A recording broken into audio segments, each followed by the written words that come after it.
and I forgot to unmute myself. Professional as ever. Welcome to the show, ladies and gentlemen. This is me, Ray, and I've got a guest today. We're trying to do a little talk show. My guest is Robert VRL, and yeah, welcome, Robert. Thank you so much. It's been kind of interesting to see that we are trying to do a podcast, which I've never been a part of. But yeah, bringing up some great topics, and I guess you can start off with those topics, I guess. Just to introduce there you are. I think at first we should establish a baseline to our chat, to our viewers. I'm Ray. I'm a system administrator, and I've been working on computers since I've been 6 years old, so I grew up with that shit. So my focus is on Linux, computer security, and stuff like that. And what about you? Yeah, I'm Robert. I can start off with my age, I guess. So I am 26 years old, and I'm based in Norway. I am currently working as a security engineer for a fairly big company. Due to NDAs and stuff, I can unfortunately not disclose the company. But yeah, I have had my interest in computers ever since I have been 5 years, I guess. And it was my grandpa who was basically introducing me to computers. It all started off with the normal NES and Sega game consoles, and then it became bigger and bigger after that. It spirals. I get it. Yeah. Starting with that, I mostly started out on the PC, and all I wanted to do was play my stupid games. And so it was back on the Atari where I had to learn how to load the game properly. Sometimes we had computer magazines where you had to copy the game to, you had to type it in. You just copy it from the magazine, and then you save it on a tape. So that was pretty interesting. And computers, since then, they've come a long way, and it's an interesting journey. I'd like to, I'd like to dive into those memories with you, as well as current things like Home Lab, or something we are all addicted to. And I think we'll start out with our basic computer. What do you run currently? So it's just mediocre, but we all started at one place. So currently I have a laptop running. The laptop is I don't remember the model, but it's running an Intel i7, and it has 8 gigabytes of RAM. And for a laptop, being able to run all of those things is kind of impressive. I think I have hit the top of it now, which doesn't allow it to continue to deploy anything more. So now I have to start expanding my home lab, I guess. I think it would... I guess we're just seeing the first visitors popping in. Hi Daisy, hi Wally. We're just, doing some nerdy talk. And in our case, Robert and I, we are basically both nerds, and today we're sharing this joy with you. When I started out, my father is a teacher, and he was teaching computer stuff. So yes, this is something where I'm saying, oh my gosh, computer stuff. I had to learn things. There was a story once where my dad tried to secure his computer using a BIOS password, but left the manual outside. So I was looking up the stuff on how to recover or reset a password. I can already see where this is going.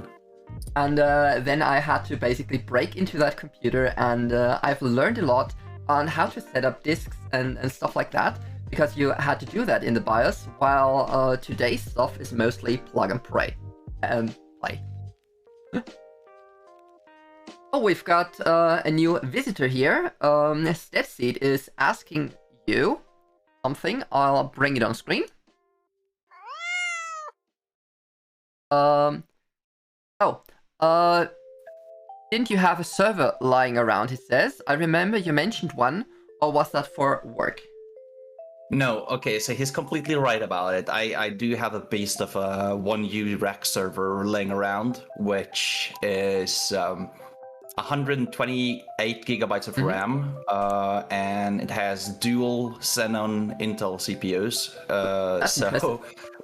Yeah, I think it also has like 64 cores, 128 threads or something like that. So, I mean, it can run 50 virtual machines, but it's consuming way too much power for me to be happy to deploy it right now. And it makes way too much noise. So yeah, I do have that laying around. I just noticed we don't have the overlay here with the... Just a second, I'll add the the featured chat. Doing that for you now. There we go. There we have it. And yeah, I also have a home server. Recently built one, and I'm rocking a AMD with 128 gigs of RAM, and sadly just not enough power. But that's I guess that's a common problem. To give you the exact specs, it's an AMD EPIC 7282 with 16 cores. That means 32 threads, and it would be capable of doing so much more. And I guess you remember my blog post when I said about savings with ProudSec. Yeah. That was the predecessor of that one, because this one hardly feels the load. And I'm running 10 virtual machines here, and this is something where I really start to, see a trend.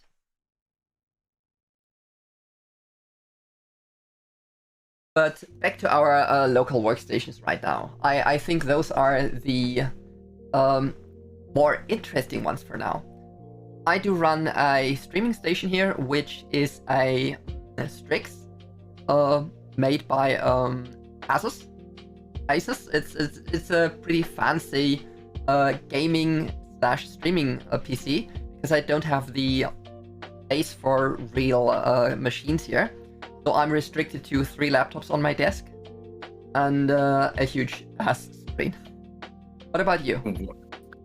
So in my current workstation, I guess I am just running the basic Intel i7, and with it's pretty old. What was it? 9000 series, I think.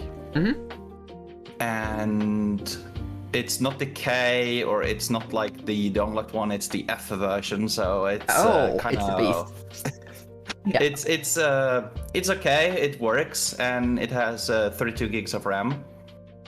And for a GPU, I am just running GTX 1070 Ti, which is pretty old at this time, but pretty decent. It still works. I can still run Crysis. This is something that really bugs me, that hardware is getting so obsolete that fast. I mean, I have a Microsoft Surface Pro 3 here, which was a beast back then with an Intel i7. Basically, thermal throttling per default as soon as you move the mouse. I got a Surface laptop as well. And it is something I use because of the touchscreen.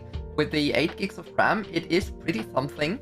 And I've managed to install Fedora on it, because Red Hat has the funds to do a secure boot, and you don't have that red hello, I run the unsecure boot screen, which is something I absolutely hate.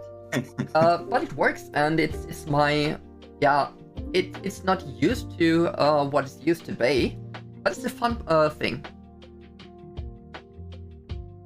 I think we have a comment here that I'd like to put on screen again. There we go.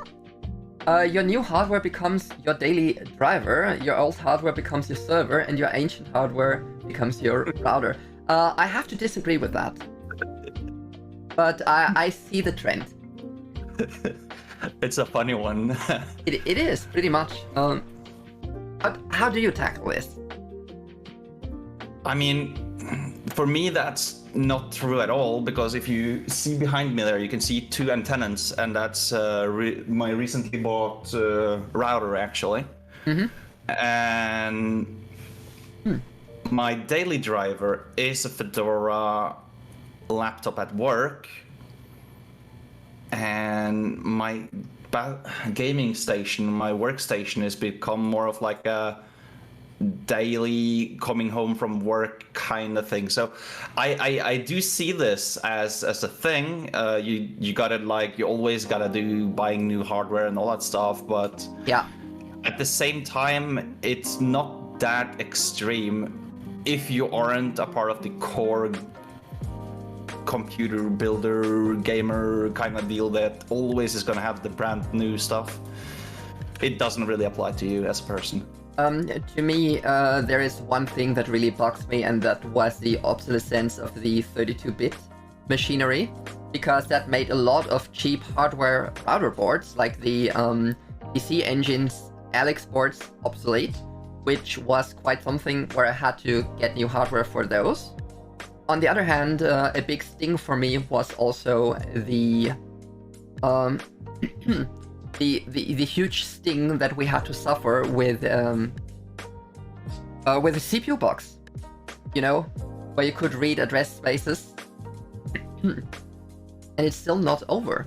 So there are a lot of messy situations that we have to deal with, where you really have to buy new hardware, and this is especially true for me in a sense of home lab, but about components and stuff. Are you into keyboards or something like that, Robert? I mean, I am kinda. I have my own keyboard here. I mean, it's some people will judge me for this, but I don't really care. I have the Vermillo. Oh, so it's nice. called the Vermillo Sakura. It's a Japanese edition, I guess, and that's why it's pink. And I just absolutely love that version. The Sakura means it's cherry blossom. So, yes. What I rock is currently an Everest by Mountain, which is a keyboard that the regular viewers of my channels have been, well, they've seen it in worse shapes, like when I plucked the switches out and modded around. And the second baby I have is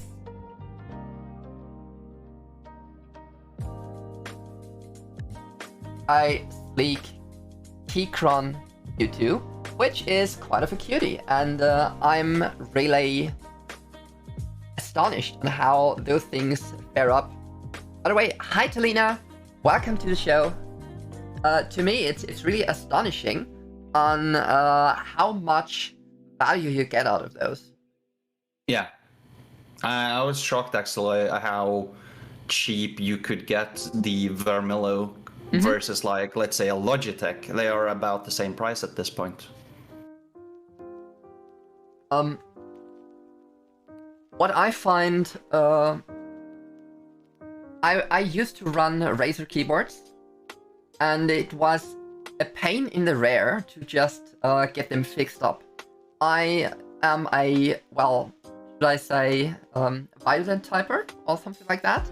I destroy a keyboard at least every 2 years. So that's something where I just throw like 200-ish, you know, bucks out of the window, and it's amazing what you get with a self-built keyboard. At least the sound, it's not annoying and stuff like that. So yeah. By the way, do you have a cup of tea ready or something to drink? I have to warn you, because I have not, because so you definitively need to get that, because if somebody orders the hydrate, please, we are so doomed. And in the meanwhile, I'll get to Esset's question or comment. Getting that on screen right now. Oh, that was the wrong one. Let's take this one. There it is. What I find is that there is a sweet spot where servers are efficient enough to make... Yes, I I totally agree with that. So secondhand servers are something that I really was into for a long time. And let me just get back to my times when I started with messy hardware, like the dollar store computers. You know, the $300 and I'm a computer, yay! And I started to pile those up, and I had 5 of those machines running to run my services like web server, mail server, and so on and so on. I even did some clustering, and it was a pain in the rear, because in the long run it just killed my budget, because they broke down every 3 months, just because they could, because they weren't meant to run 24/7. And so I see your point, and I fully agree with that, because new hardware that just costs more than an arm and a leg. You just need to consider which organs to sell. I completely see that. And what bugs me even more with hardware is the vendor lock. So if you, let's say, buy an HP server and you put in like a generic RAM, it just yells at you, "This is not an original part!" Whee! And on the boot process, you get that familiar...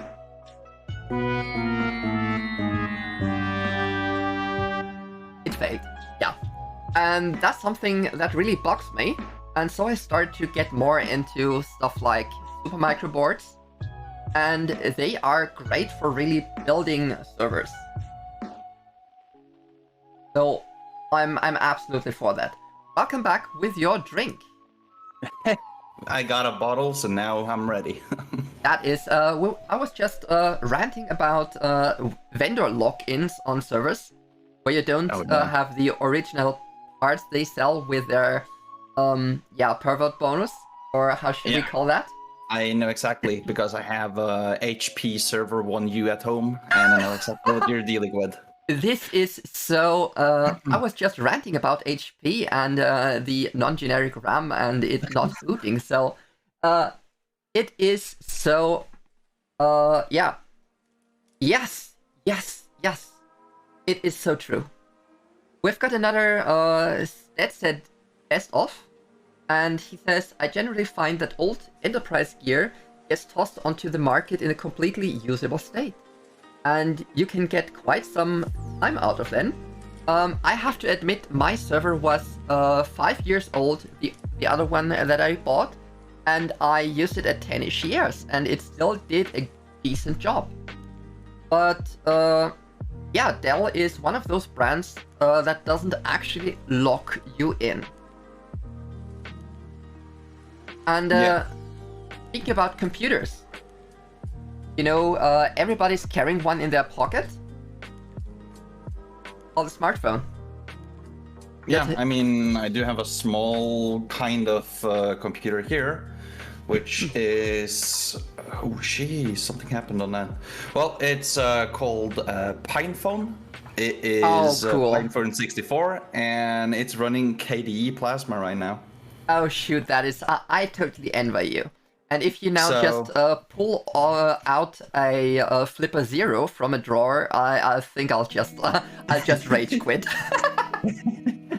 No, this is my personal one, and it's pretty cool. So you can like swipe it, and you can get like your apps and stuff. Mm-hmm. But it isn't perfect. It has still some way to go. But if you need the SSH connection, it's more than decent, it's usable.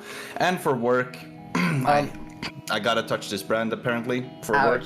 They give us the Samsung. As you might have guessed, this one is a OnePlus phone.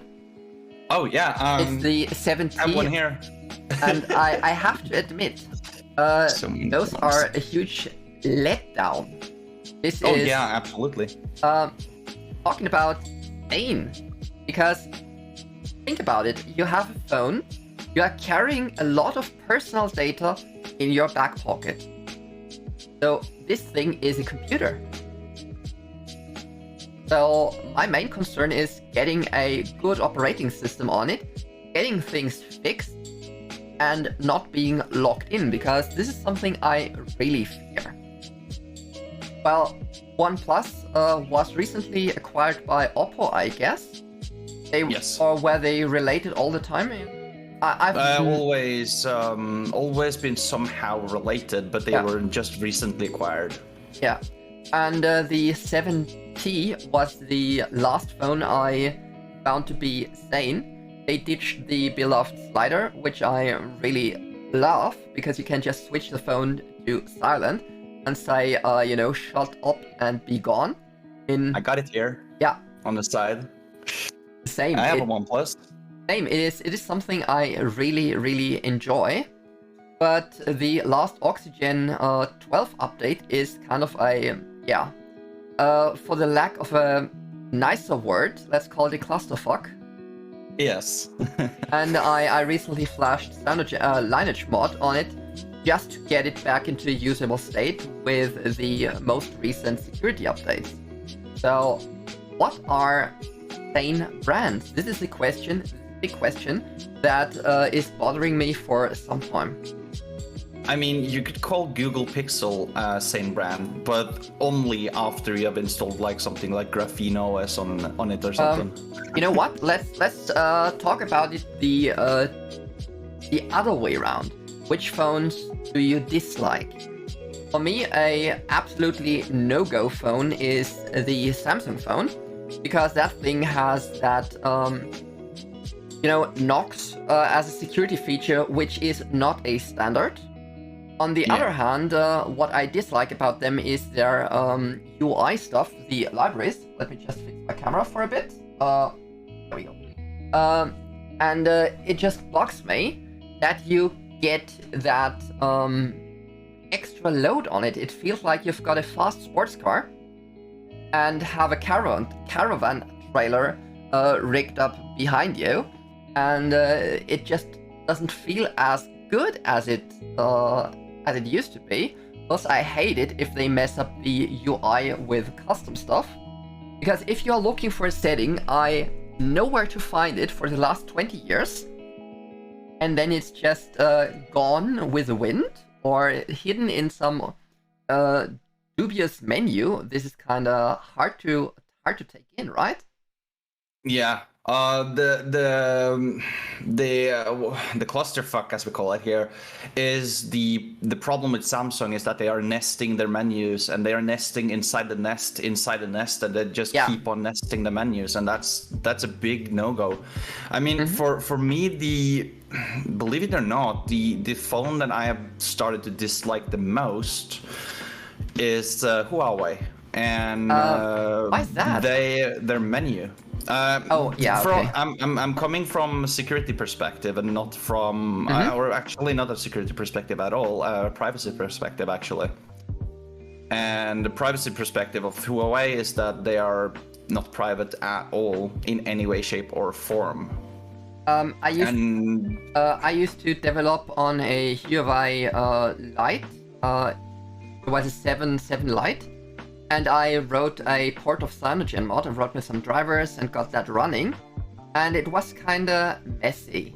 But since the Google ban, I have to admit, it isn't a phone I would recommend anymore. It's probably dead, done, buried, 6 foot under. But I have to say the hardware did feel very valuable.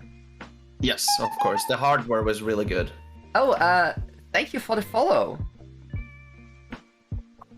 And if we're going to continue down the road on different phones, there is actually one phone brand that, believe it or not, I would actually try to pick up, and that would be the iPhone. Even if their prices are extremely expensive and unrealistic, there have been great showing, like, They have been showing great when it comes to security. Maybe not the privacy part, but the security. To me, my problem with iPhones is that you can't get onto the Wi-Fi chip, because what I'm doing in my job is sometimes looking at Wi-Fi scanner pictures, with the channel distribution. Can I fit a network here? can I do that? And it's a huge no-no if I can't do that. And you don't want to disappoint the sysadmin because they've got root. So that's a big no for me. But on the other hand, I don't like their ecosystem. That's no, something... I mean, we were just talking recently about vendor locking. I mean, iPhones and Apple is a perfect prime example of vendor locking people into an environment where they are basically incapable of escaping. What I've noticed is I had to install iTunes on a Windows computer recently, and in the end, I'm likely to compare it with Norton antivirus. Oh no. Yeah, it's the Norton antivirus of multimedia things. So what I did in the end was just wiping the hard drive and saying and call it a day, and started from scratch. But brands, there is Xiaomi emerging as a brand, which I am quite interested in. Their screens mixed are... feelings about it. Yeah, that's why I say interested in. Oppo might be something that doesn't sound too bad, but it's still, it leaves a messy feeling, Yeah. So yeah, I thought about the Pixel as well, because it's one of the most purest forms on Android. The thing about the Pixel is that the Google in itself, the Google OS that's installed on them, isn't the best when it comes to privacy, because we all know where the data of Google is going. But if you wipe it down and install your custom operating system, like let's say maybe not Lineage, but I would go with Graphene, then that would be actually a viable option. To me, the problem is I'm looking at the normal user. There has to be something like a Play Store where they get their WhatsApp from, and it kind of feels messy. And Google with the Pixel line, it's not the Nexus line anymore, what it was before with the pure Android. But yeah, that leaves a bad taste in the end. But still, it seems like one of the best options available, because usually you're choosing between pest, cholera, arthritis, and corona. It's just pick your disease. That's what I'm going for. And I think speaking about diseases, there is one thing that drives me mad. And this is the Google Drive and in general cloud integrations. Because if there is something wrong with the cloud and they SWAT you, for what reason ever, and let's take medical pictures as a reason. Say you've got an appointment for a doctor, you just want to take a picture of your kid's whatever injury they had to show how it looked like a few days before, and that stuff gets uploaded to the cloud. They are able to to just kick you out because you broke terms of services. And this is something, imagine you have your bachelor work done, your everything in the cloud, and suddenly you are locked out of let's say Microsoft. If you use Microsoft, it's the Office package, so no access to emails anymore, no access to your Word documents, Excel documents, whatever you had. And this is something that scares me, and you really have to fight to get your data back just because of some BS there. Is it just me, or doesn't that feel shady?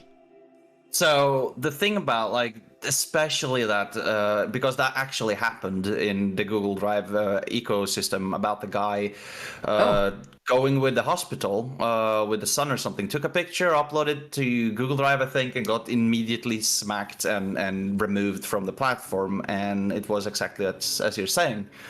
It was for a medical thing, and the person actually sued Google, I think it was, or something, because they got smacked into the thing, and they also filed an antitrust and an anti-privacy something against Google, because they felt surveilled, they felt attacked, they felt broken in terms of human rights. You mean a big lawsuit was coming that way? Mildly epic lawsuit, you could say, yes.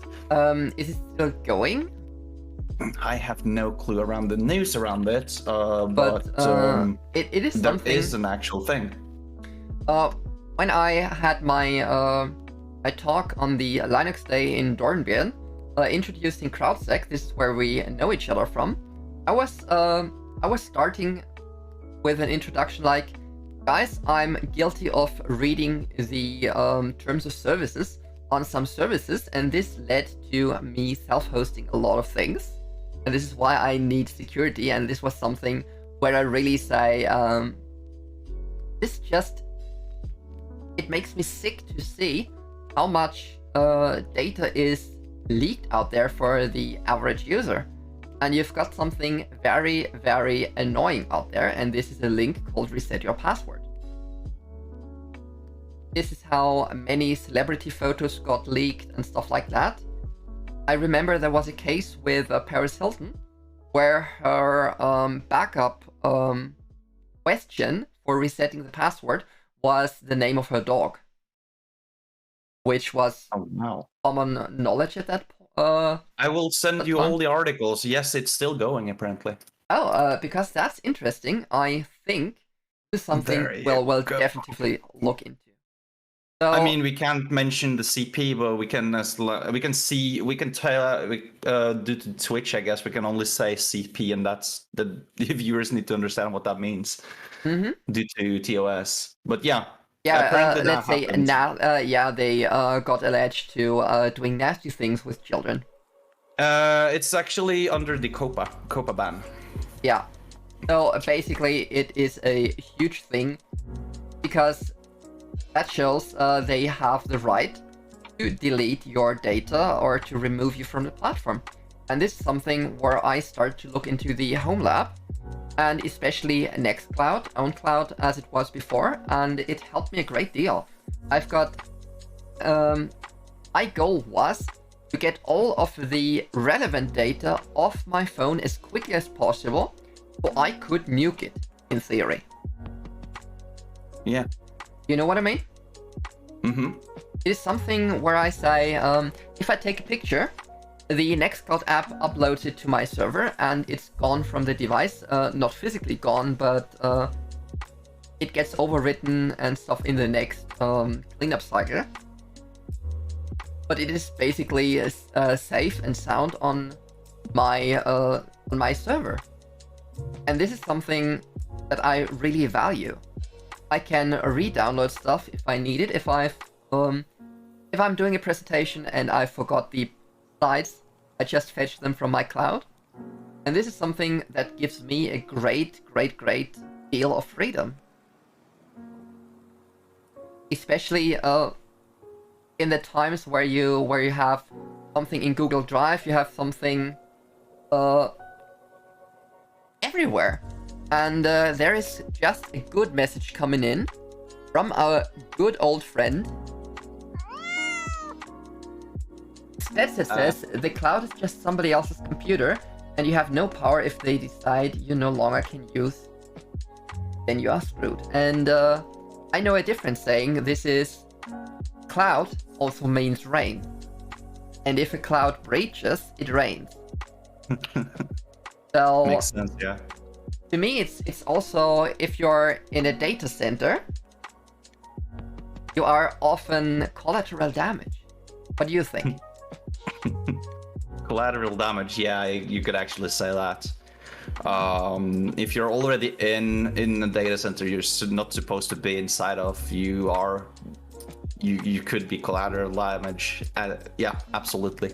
I mean, think about a cloud hoster who's punching anything into one database, and that database gets pulled.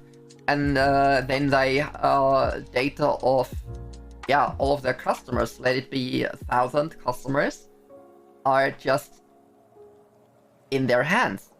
And if you happen to be one of those customers, it's your data, even if you weren't the initial target of that.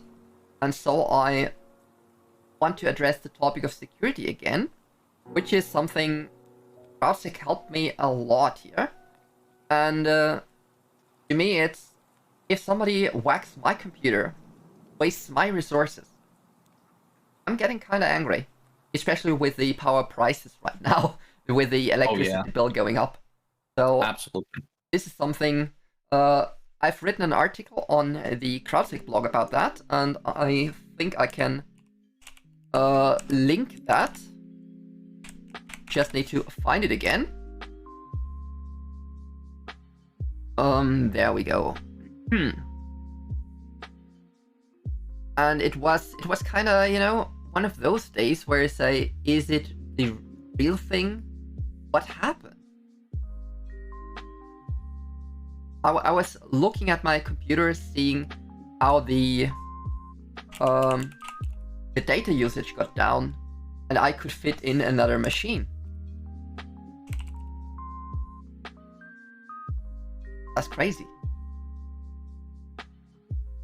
Yeah, I've always figured I've always tried to find it interesting to see how you could take over a computer and use that computer as a pivot point to further make havoc on other people's systems. And that tiny little detail right there has been so interesting to me to see the usage of a computer and how crazy and dangerous a computer can be in the hands of the wrong people. Yeah, I remember I used, when I was a kid, back in the 90s, we had Sub7 and NetBus to spy on each other. So it was a very, very valuable lesson to just play with that stuff and to experience it on both ends. And the most interesting part is how to get rid of that stuff and how to get back on security tracks. So, trusting a system. What is trust? Mm-hmm. So, this is scary. This is really scary. I found a honeypot kind of thing deal for this kind of thing, I guess, where you can make... Teapot? Yeah, teapot, yeah. It's a collection, an old one that I'm well aware of. And I used to work a lot with SSH Sesame, or how it's called, and this is also included in the teapot package. Oh, that's nice. Yeah, and I was looking at what the hackers, or let's say script kiddies, were doing, how they identify stuff and how they classified the PCs and pulling malware and sending them to various malware labs, and it kind of felt good. Yeah, I've been looking like a long time for a way to fight back against the people that try to attack any people, really. But you mean like scam baiting? Yeah, it could get into scam baiting. Yeah, I think it rings into the topic of scam baiting. This is something that I've actually tried, that I'm actually doing. I'm scam baiting when I'm bored, and especially when I'm pissed, because wrecking another person's day is something that can be quite entertaining, especially if they're criminals. Did you ever try that? So I tried to set up like fake websites. Okay. And I aim towards people that I know have in like call centers or stuff like this. Mm-hmm. And then I make them like click a link, getting in there, and then I will like something like saying, if type in your company's name here and click continue. That's all they need to do. And then when they click continue, the name of the company is irrelevant, because then that's basically pulls down their IP. It pulls down if they're on a VPN. Basically a Grabify link. Yeah. So it tries to like grab even the IP behind the VPN if it so are able to do such. This is something that I also use a lot. I use it on my own web server because it just gives me more freedom to mess around. And asking them specific questions is something that really stings them a bit and they get nervous. And there is one thing that I usually do on a virtual machine. I have a special virtual machine that I disguised as a very innocent computer with a nice background picture that I would absolutely not use in my real life because it's disturbing me. I love clean backgrounds, and so photos of some random family or stuff like that is a no-no for me because I want to find my icons. On this one, I made it extra hard. I get the idea. And there was a virus back in the day called the love letter virus, which used a double extension, which was txt.dbs, which was a Visual Basic script, and it looked similar to a text file, so they would execute it. And that's when that virus did something and was basically Visual Basic script. And this led me to make a fake program that is bankdetails.txt.exe. So I wrote a small program that they usually pull, and that thing grabs a lot of information from the computer, distracts the networking, and even does ARP requests. So it does quite some dirty things. And it is fun to hear them when they are just shouting at each other when there are duplicated IP addresses and stuff showing up on the network. Love it. But they always pull that file because it is on the desktop and named bank details. I mean, I'm not Jim Browning or anyone of that caliber, and I never want to be, because they are well known and I don't want to be recognized by the scammers, so I can do more damage. But they do know sometimes they recognize me, and that's a very bad thing. So I've made enough impact. And what I've noticed is that those guys are really well networked because they celebrate at the same clubs, sharing information, and it is really, the jungle drums work flawlessly over there. Yeah.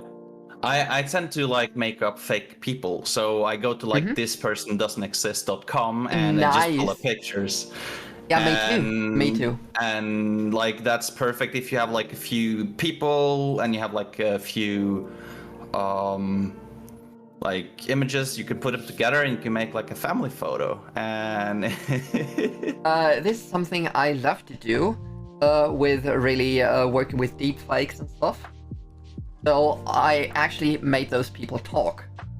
So that was absolutely ingenious, but it's a lot of work, and I really thank the inventor of the NVIDIA graphic card for that.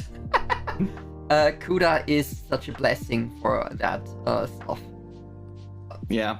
And I just don't see how people fall for that kind of stuff. But on the other hand, what I do see is it works because people are doing it. Yeah. So I'm kind of, scared what they will come up with next. That's kind of interesting because I mean, you could host this yourself, right? What do you mean? Like you could host like a replying center or something that would reply with an AI voice to said like scammer people.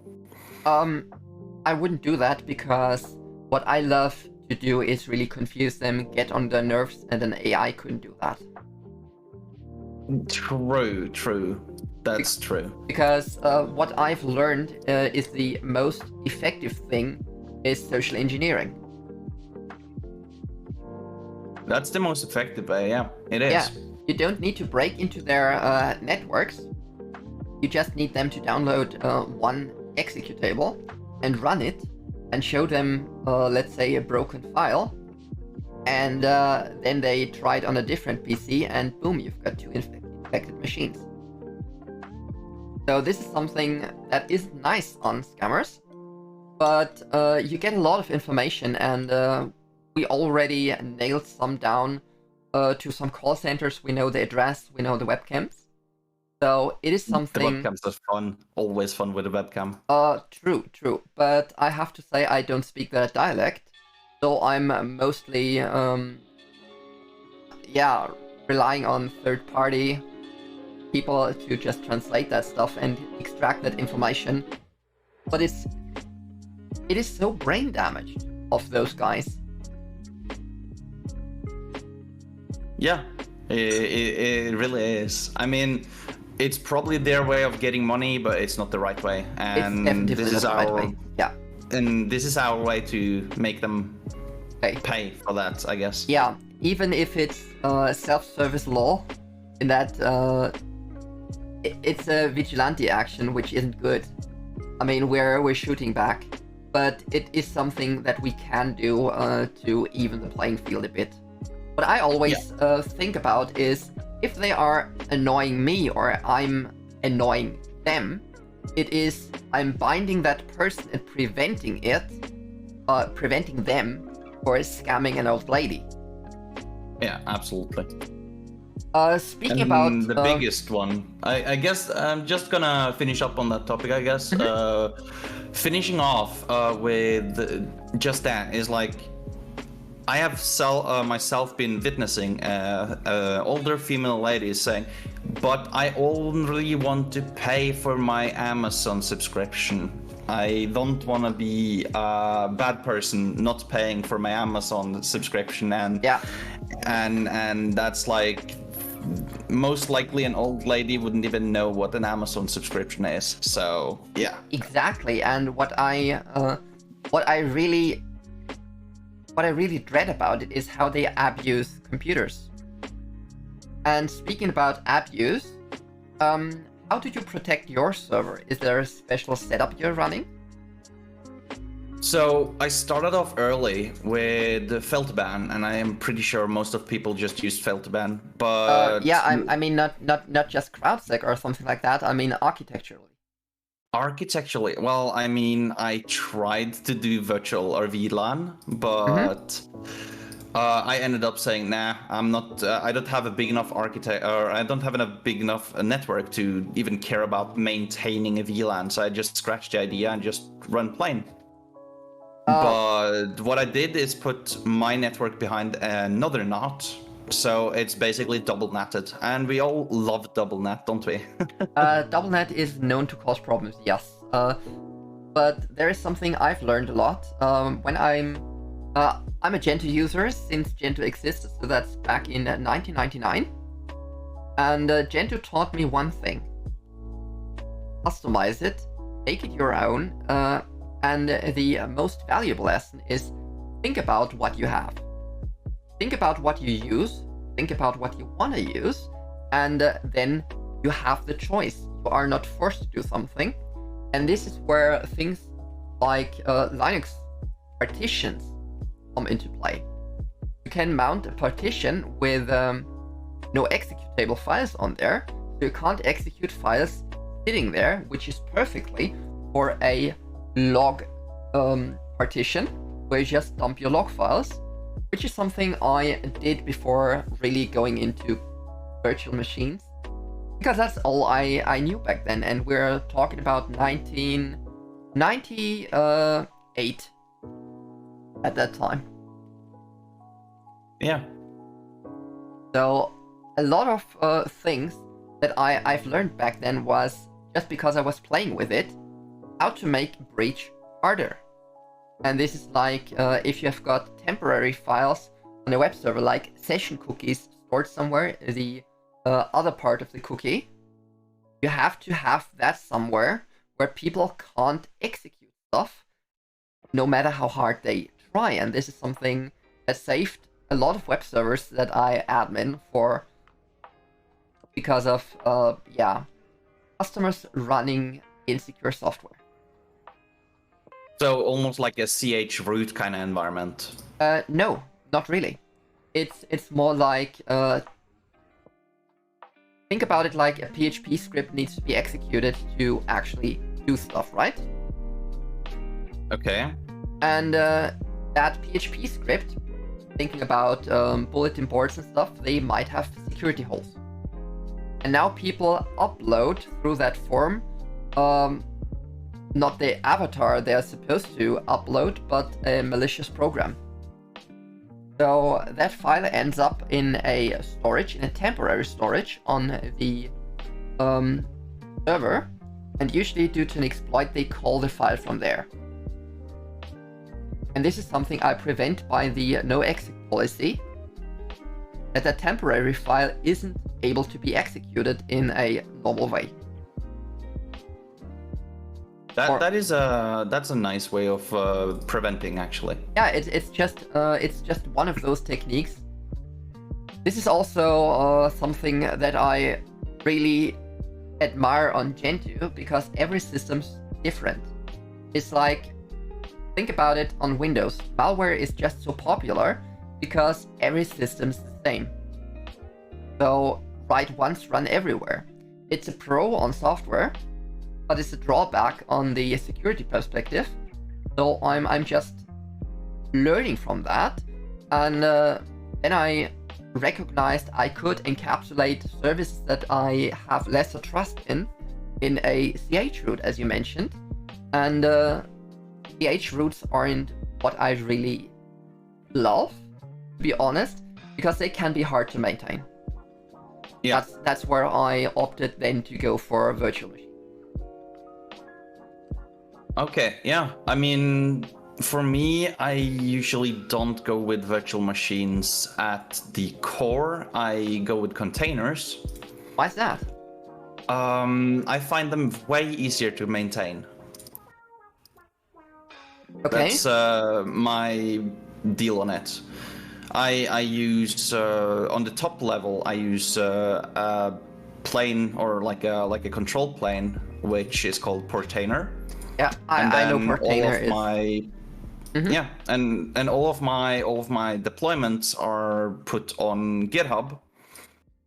So whenever I do a change in my GitLab or GitHub or my Git code base, basically, I have a Docker container which is called Watchtower. And this one pulls the next container, so you have a CI/CD chain running. I have a CI/CD chain running, and it's running on GitHub. It's running with GitHub Actions. Yeah, I see where you're going. Yeah. So I have like this as like a way of doing, you could call it system automation, and then to maintain the actual hardware, I'm using Ansible to like maintain and run the actual core PC. In my home lab, things are a bit different.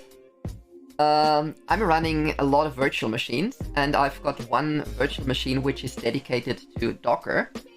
And I'm running a lot of stuff with Watchtower, of course. And I've got a Docker Compose stack that is my maintenance stack. I group them like there is a LAN stack, which is just services for the local area network.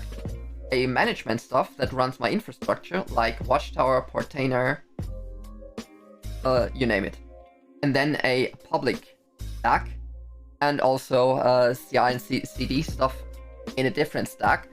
But what I dislike about it is that it all runs on the same kernel. I see the benefit of performance, that you don't lose that much performance, but on the other hand, I learned not to trust Docker that much, because the kernel exploit still hits quite hard. I've tried it myself. They do hit hard indeed. But again, my security, my way of like thinking about it, this is a home lab, it's not enterprise. But it should be nice to think that your home lab is going to be way more secure than your enterprise. But then if your enterprise isn't that secure, you could pitch it up, and you could actually make the enterprise also way more secure. So I do understand, but sometimes the enterprise issuing and patching and stuff could be a whole political gain instead of like actual. Oh, yeah.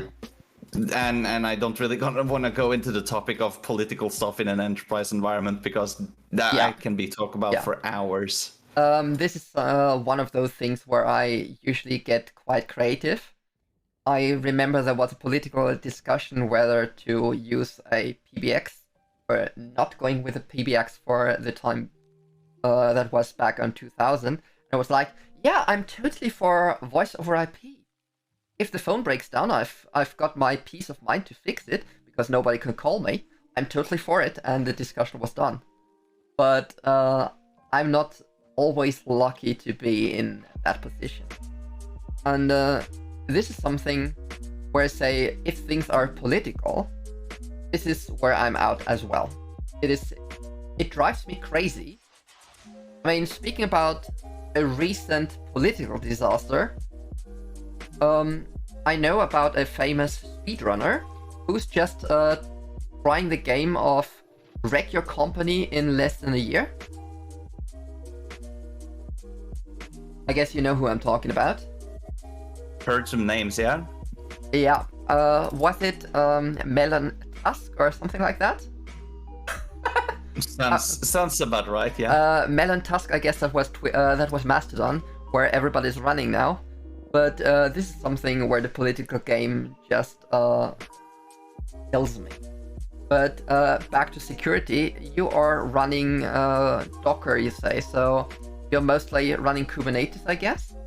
No, I'm actually running pure Docker without any Kubernetes instance right now because my Kubernetes instance killed my storage units. Oh, what did you use? Just out of curiosity, what to avoid? So I was using an old laptop. I was running Kubernetes on it with the K3s and the slim down version. Rancher.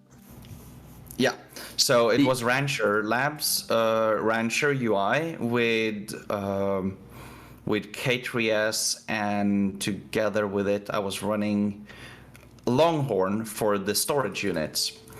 And because of the old specs on the laptop, the hard drive just went bonkers, so it couldn't handle it really. My main problem with Kubernetes is the resource usage, because I don't accept a management software to eat half of my memory just because it can do. And I started with Docker, is where FreeNAS did the Corel update and they introduced Docker, and I scrapped a couple of my mini single-purpose virtual machines, which was something like 2 gigs of RAM, 2 cores, a bit of disk, and just slap one application on it and call it a day, which was my Unify controller or something like that. And then I migrated that stuff over to containers, and then they didn't really bother to fix Corel, and they just scrapped the TrueNAS installations back then. And you had to roll back to 11, I think it was. And then they rebranded it to TrueNAS Core, and Docker was gone. But I still had it in my home lab. And this was where I discovered the Rancher OS, which was nice because it was just a pure OS with the Docker in Docker as pull your volumes. But that got terminated, or should I say graveyarded. They put it down. And now I'm stuck with Core OS, which seems to be a solution for me, where I run my Docker stack. But my point of view is I can handle that, but Podman is something I'm not sure about right now. Yeah, that actually, I've been trying out Podman and I ended up scrapping it because it didn't work for the usage I wanted to. It is great that it is daemonless and all that stuff. You don't need to have an underlying engine to base your deployments off, but it reminded me way too much of Terraform So you have this state file, and if this state file is lost, you don't really know what's going on anywhere. My problem was the central management as well. Yeah. You had to go into said folder, and then from that folder, you had to like do your deployments, and it became like a management hell to do with Podman. Podman was basically they pushed into Kubernetes, and this is where I had to pick up K3s, and this is also the story where I scrapped it and went back to Docker Compose. Yeah. Because you have one central daemon, and you just say, "Hey, Docker daemon, what's up?" And basically. And it comes back with, and I say, "Hey, yeah." Yeah, it's stuck in my ear now. But you get the problem.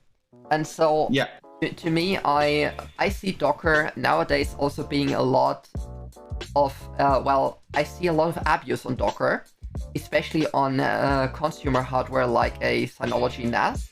Not shaming any brands here, everybody's guilty of that, where they say, yeah, you can install that app by pulling the Docker container. But I have to admit I'm guilty of that as well. There are apps that I pull the Docker container just because of I don't want to care about it. This is something, guilty as F. Oh yeah, absolutely. The only reason I guess that I'm using Docker is because I was kind of figuring out that it could be more power efficient than running up a whole new kernel VM. This is something where where I got into Proxmox. Do you know Proxmox? Yeah, I have Proxmox actually running on the HP 1U server that is not running. I love Proxmox because you have containers as well, even if it's just LXC containers. So I run my databases where I really need the raw power in a container, because actually my databases are something I do trust to a certain point, even if you shouldn't. But it's something where I say that's kind of trustworthy because you don't directly access them. I've got a filter mechanism sitting in front of the database where you get dangerous statements filtered out. So in theory, they should be safe, but we know security. But it's hard to really get to them. And having a central web server sitting at the front, which is my Nginx, whereas browsec listening, and that's where I manage the whole ingress. And internally, I've got my Docker stack with traffic. What do you run? So my ingress is actually traffic itself. And it is integrated with my compose files. So I'm just using labeling to do all of my shenanigans with traffic. Yeah, this is so cool. There's one thing I didn't figure out with traffic yet. This is how to put certificates in labels. But you have to just register them in the traffic toml file for now. I don't use toml, but you can use toml if I want to. Okay. I'm just using plain YAML. Yep. I'm just talking about these certificates in the traffic toml config file. That's where I have to register them. Oh, really? I didn't even need to do that. I just put it in the traffic.yaml file, and I just make a section in there called let me put up terminus here. Yeah, terminus here. Yeah, that's the traffic toml or YAML file, basically the config file. So we're talking about the same thing. Yeah, I just need to figure out where I put it. It is in etc traffic/traffic YAML. There we go. Need an air test? So. No, actually, the etc traffic is actually not running on the laptop itself, but it is. It's like a symlink from the Docker image into the actual host computer. I see. So it's under here called certificates resolvers, and then I can call one staging and one production, and it's using the Acme protocol. And then all of those are saved under the traffic / search folder. Okay, I see you're doing it with the Acme protocol to save you some work. Because mine are mostly, my traffic is sitting internally. I don't have an Acme protocol responder. So I just have to punch out my certificates and copy them over and register them in the traffic config. If you're using Small Step, you could use Small Step CA, and you can have your own certificates running internally from a Small Step VM or a Small Step container. I'm using the Univention here because of some relics of the past, old Windows 10 machines. Oh God. To me, do you hate any operating systems from your experience? Yes. Mac. Let me guess, Command Q? Anything really. Anything from vendor locking all the way down to actually installing a software and getting it approved from Apple themselves to okay, so get in it's there. the politics behind as well. Yes, it's everything. I just can't handle it. I just want to make something and put it out there. I don't want to go all through the bargains of doing everything else around it. So yeah, I can see that. To me, I really don't hate operating systems. I just see different use cases for them, and Mac is obviously an operating system for the people who have a pay grade above the limit of having to think for themselves. And this is where I really align with Linus Torvalds when he was speaking about the GNOME desktop environment, where he stated something along the lines of, if you guys design software for idiots, it's not a miracle that only idiots will use it. So, nailed it. Yeah. Yeah, that one is fine. That's a relic of the past. To me, it's really something that drives me nuts to see what's going on with that stuff. So, as we're speaking of the home lab, how about power efficiency? Is that a topic for you? Yeah, so I try to run most of my stuff on either RISC or ARM, but I did have to put my laptop on 86, unfortunately. To me, power usage is also a concern. I downgraded my server, basically. When I upgraded, I had SAS disks in it, so it was eating a lot of power. It had 12 disks, so that beast was drawing around 800 watts. And the new one with more recent hardware is drawing along the lines of 120 watts with the same amount of disk space. Just 2 disks instead of 12. So that is something, especially with the electricity bills today, that is terrific. But on the other hand, I do see the point of having hard disks and SSD disks at home. What do you think? Yeah, I mean, I try to stand away from the good old hard drives. And I mean, they are good, but think about power efficiency. There is an engine in there that spins, and that adds up when you just need to send some electrical currents through some PCB instead of having to actually spin up an engine and have to maintain a certain speed and all that stuff. I know what you mean, but don't let yourself be fooled. There are PCBs that are quite power hungry. I've seen disks drawing on the PCI bus something along 20 watts, which is as much as a spinning hard drive would pull under load. Damn. I mean, that would indicate some sort of brand new, super high end kind of stuff, right? Or no? Not really. That was really just some PCI Express shoved in disks.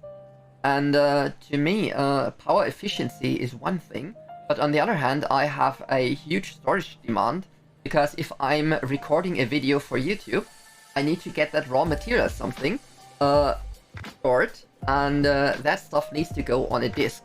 Because yeah, you can't just store it in thin air. At least I'm not aware of that you could. And I would appreciate if somebody would teach how to store stuff in thin air without losing it. But yeah, without RAID and anything, and without somebody else's computer. Yeah, I've got a problem with clouds and stuff like that, and this forced me to have my actual storage. So if you think about it, my disk pool, the available disk pool is 5 terabytes, and I upgraded to 10 because I had to, because I'm storing my Steam downloads at some point, because my download isn't that great. So for a recent modern game, I'm having to download 80 gigs, and that takes me along the lines of 3 days, which is kind of gnarly. So I mean, at least it only takes 3 days for you. For me, it would take 14 days. The point is, this is why I'm saving a lot of stuff on my NAS, and that's where I have spinning disks in there just for, it's a data dump. Nothing more, nothing less.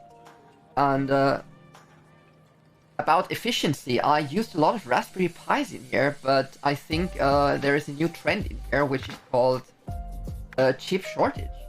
You hear about printers and their chipped cartridges that they couldn't do that anymore, so they had to patch that vendor lock in out of some cartridges just to make their own cartridges work again. Yeah, wasn't that HP? Yeah, I think so. I think there were multiple vendors doing that, but it's something that really bugs me, and I was also thinking about scrapping my Raspberry here and putting a small form computer here, like those fanless low energy things, to run a small Docker system there to replace my little home assistant or Pi-hole, secondary Pi-hole, because I run those two in parallel for the sake of that I can reboot my virtual machines without losing connectivity. So the chip shortage is something that really drives me crazy. Have you seen the prices on Amazon? No, I haven't. I haven't seen the prices on Amazon, but I know that when I'm gonna go and, for example, say I'm gonna buy a Raspberry Pi or something, I am unable to do such. If I remember back then, a Raspberry Pi Model 3B was around 30 to 50 bucks depending on the vendor. And right now the price has tripled. We are here at the Amazon top thingy, that most recommended thing, starting at 144 euros and 95 cents instead of 159.60. So this is something where I say, this is kinda scary. It drives me crazy. I'm priceless. Yeah. So this is where I'm starting to shift away from the infamous Raspberry Pi at some point, where I have to shift. Because you could run a Mastodon server, you could run a Matrix server, you could run anything on a small Raspberry Pi without proper cooling, because the Raspberry was so good at dealing with that stuff, and it was a cheap thing where you just had to back up your SD card once in a while and just swap out the board and or the SD card if things get south, and just restore it back up. It was a cheap option for everything. So yeah, really I mean, stinks. I know about some people, and it's kind of funny actually.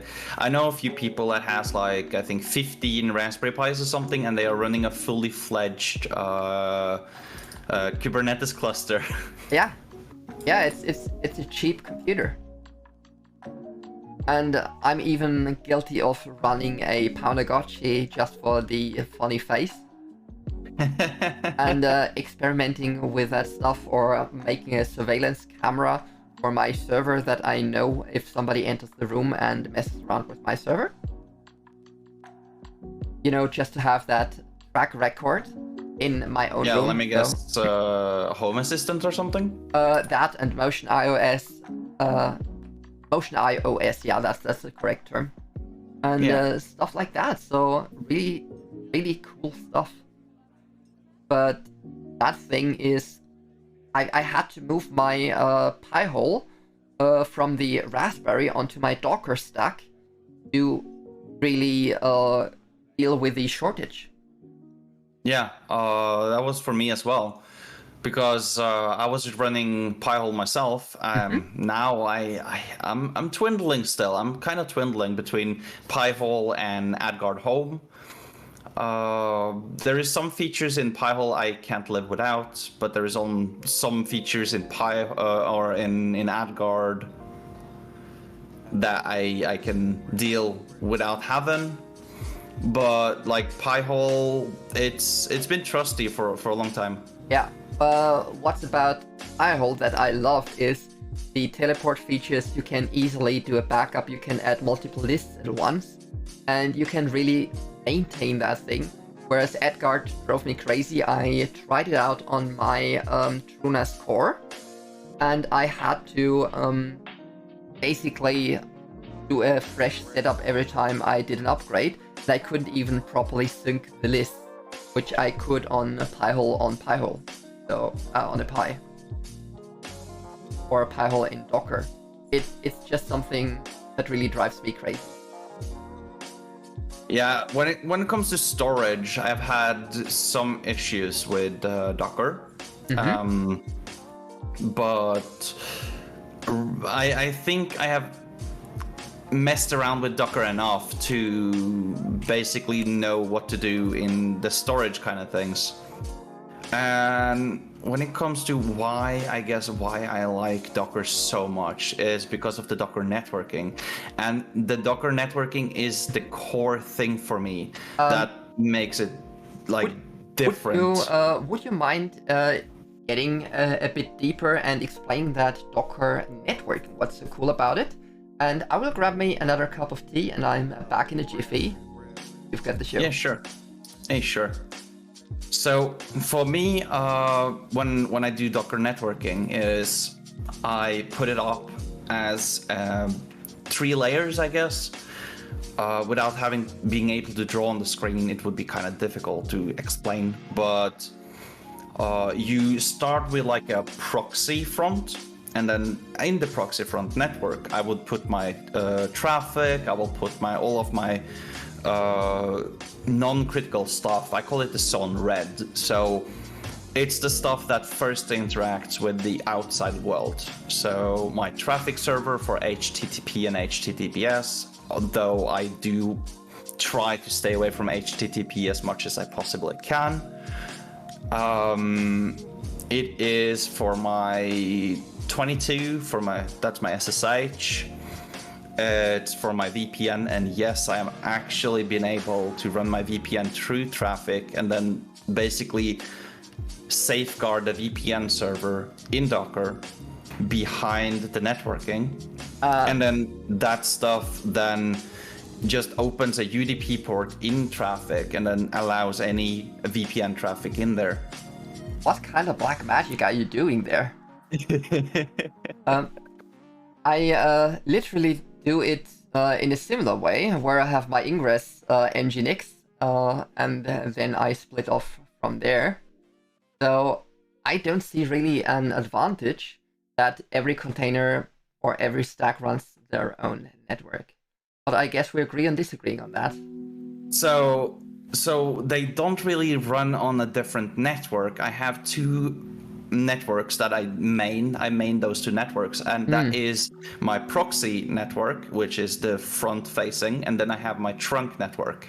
The trunk network is basically an intertwine between the backend, hence like let's say the Docker containers that's running like my VPN or my Ghost server or my Mastodon or stuff like this.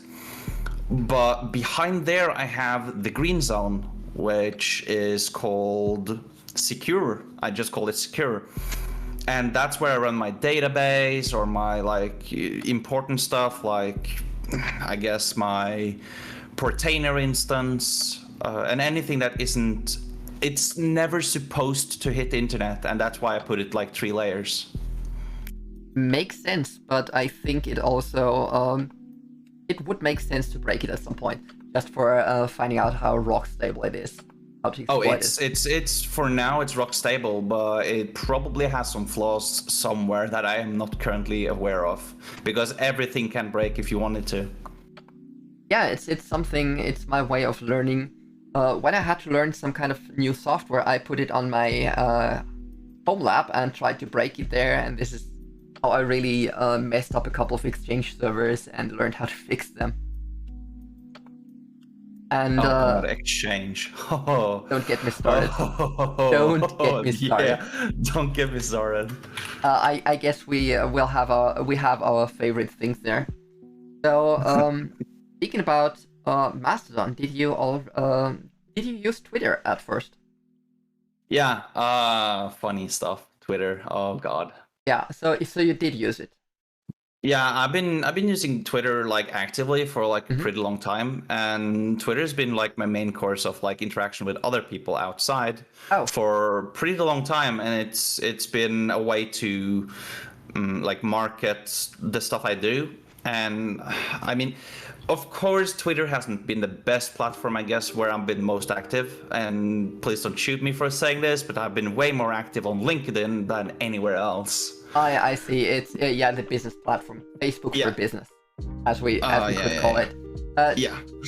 Me, Twitter was always kind of like a minefield because of the LGBTIQ plus. I hope I didn't forget any letter on that password. Community, and to me, a successful tweet was a tweet where offended anybody equally, because no matter what you tweet, usually somebody's offended. I guess, just life. and so I was never really active on Twitter, but I found joy in Mastodon, and I moved to Mastodon on the first big impact on Twitter back then, 2 years ago, and now I think I've made myself a permanent home on Mastodon Social.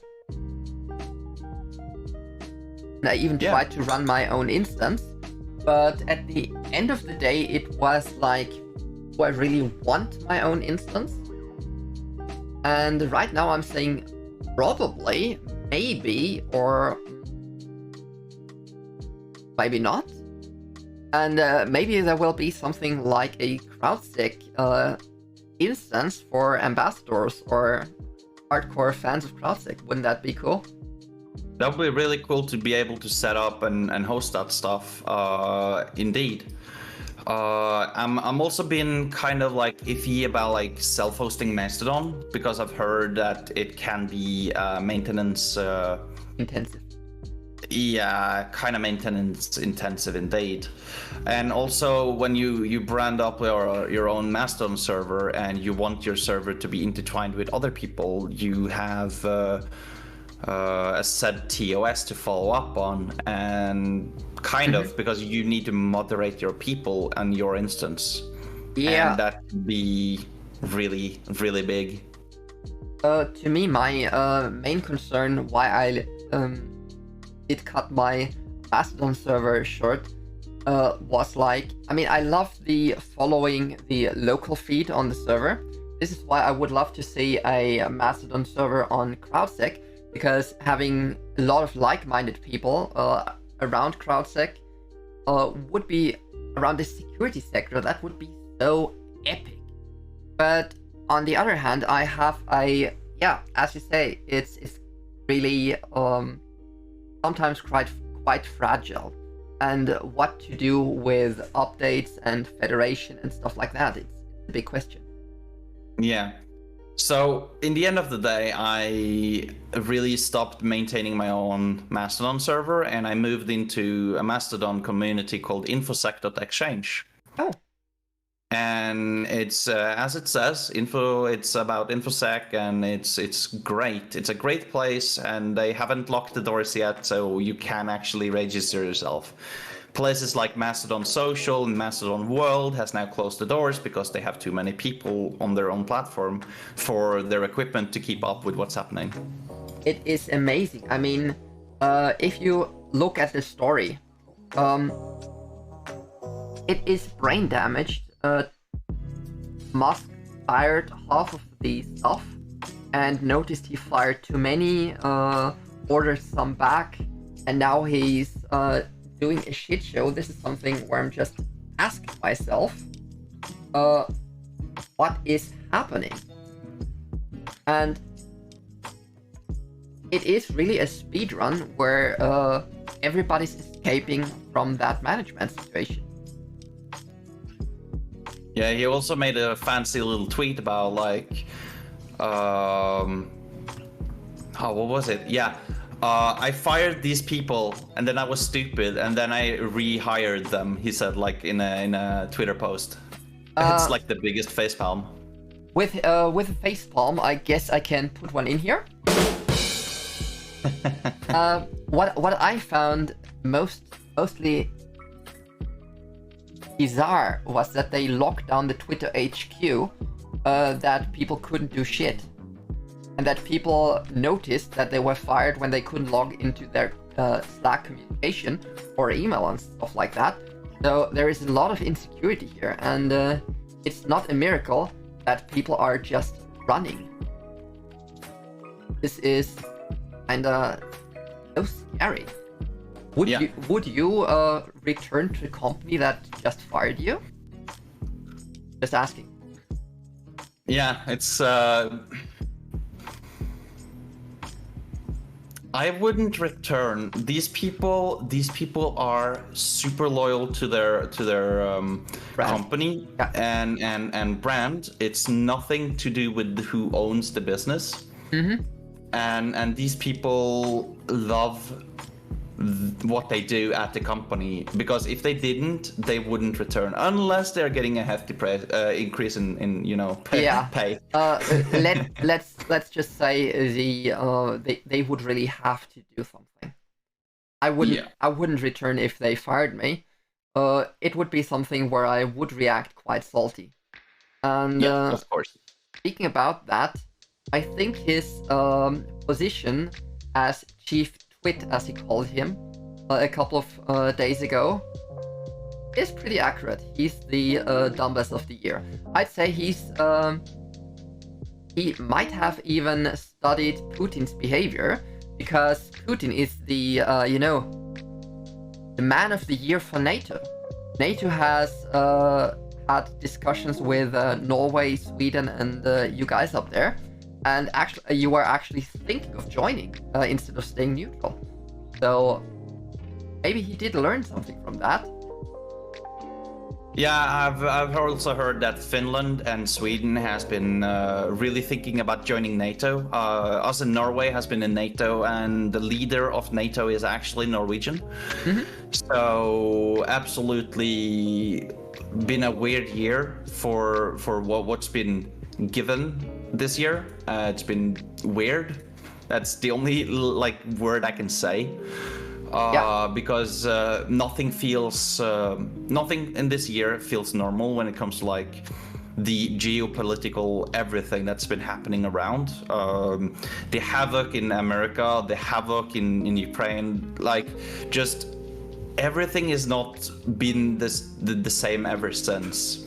And now on Twitter, for example, they want to reinstate Mr. Trump back in on Twitter. Hell no! And that's been a poll from Elon Musk. This guy, I don't know what he's been smoking, but I would recommend to really avoid those drugs at all costs. Hi, Savvy. It is something that really bugs me, if they locked out Trump for a reason for the attack on the Capitol, and now they want to welcome him back. Sorry, but no sorry. And, so yeah, in 7 hours he is reinstated on Twitter if it continues with this way. Okay. I think it's time to pull out my old Mastodon instance and set that up again. I guess we'll work on that. And for everyone who's interested in continuing the talk with us, I'd say we'll meet at the CrowdSec Discord, which is link is over there. Discord.gg/CrowdSec. We're a loving community, and we're not only there for support, also love the chatter and the banter, as you say with Robert here.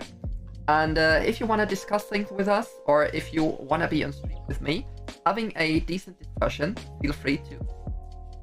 I'd say we'll call it a day for that podcast, or should we say NerdCast? Yeah, we absolutely could call it a day for there. We have been through great topics. We've been through like anything from keyboards all the way from home labbing, and we ended up with Mastodon. And I also agree. I am starting to feel home in Mastodon now. I really do. Yeah, thank you, Elon Musk, for getting Mastodon back on track.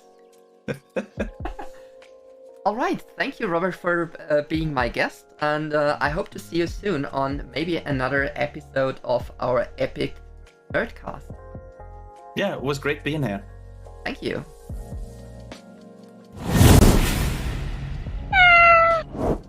All right, and this is the time where I'm saying thank you to your viewers being here. Thank you, chat, and I'm saying thank you to the patrons, to Daisy Johnson, Alex, and thank you to that you've been here and that you didn't watch Netflix. Thank you, as said, for following me, and it's